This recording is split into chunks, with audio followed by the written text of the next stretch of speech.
Hello everybody, today we're going to be reading Wolfred by Nick Bland. Let us begin. It was the warmest of lights on the coldest of nights that drew Wolfred to Fancy Pants Tower.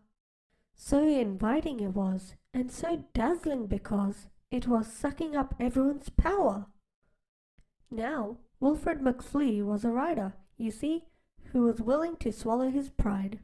What does that mean, swallow your pride? Have you ever had a situation where you had to swallow your pride? He was hungry and cold, not a word he had sold, so he took up a job there inside. The boss was a pig, rather boastful and big, and his trotters were covered in gold. He carried a dog that was small as a frog, and this is what Wolfred was told. At Fancy Pants Tower, we pay by the hour. Pushing buttons is all that's required. You don't say hello, you don't put on a show. Just push, or you'll find yourself fired. And my tower's reserved for the fine and deserved, for the famous, the rich, and the royal. Now, here is your room, which you'll share with the broom, the bucket, the mop, and the oil. So night after night, the pearlescent light, Wolfred went up and went down. He never said hi, good night, or goodbye. How do you think Wolfred will be feeling at this moment? Neither offered a smile nor frown. He never said boo to the ghost on floor 2. Never hurried the slow folks along. Year after year, up to there, down to here.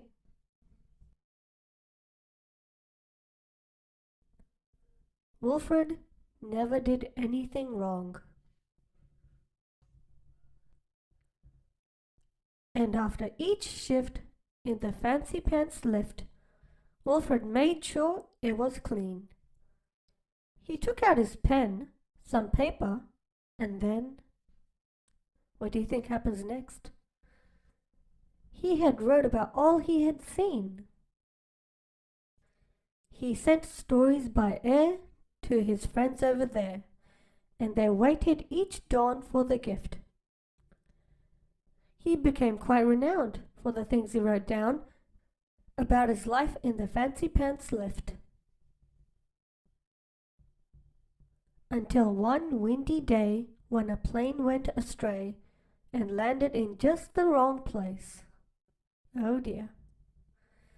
So Wolfred McFlea was fired, you see, and the boss threw him out in disgrace. But later that night, by the flickering light, Wolfred thought something was wrong. It was little Bo Peep and 2 of her sheep, but their teeth and their tails were too long. "You're not fooling me," exclaimed Wolfred McFlea. "I can see what you're trying to hide." He toppled the sack from the pignapper's back, and the boss and his dog were inside. Mr. Pig rubbed his head. "I'm so grateful," he said. "Any room in my tower is yours." "The room that suits me," replied Wolfred McFlea, "is the one that can go between floors." Now, I should let you know, if you ever do go to Fancy Pants Tower to stay, there's a wolf in the lift who's unlikely to shift, and he lives there to this very day. I give you this warning. He might say good morning, or give you a book from his shelf. There's no need to be scared, but you must be prepared to push all the buttons yourself. And this is the last page.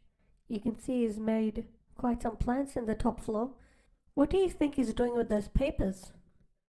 And can you see any other characters on this page? Now here's a fun question. Do you remember what type of clothes Wolfred was wearing in the beginning of the book? Also, what was he wearing by the end? Alright, if you liked the video, like and subscribe. Bye bye.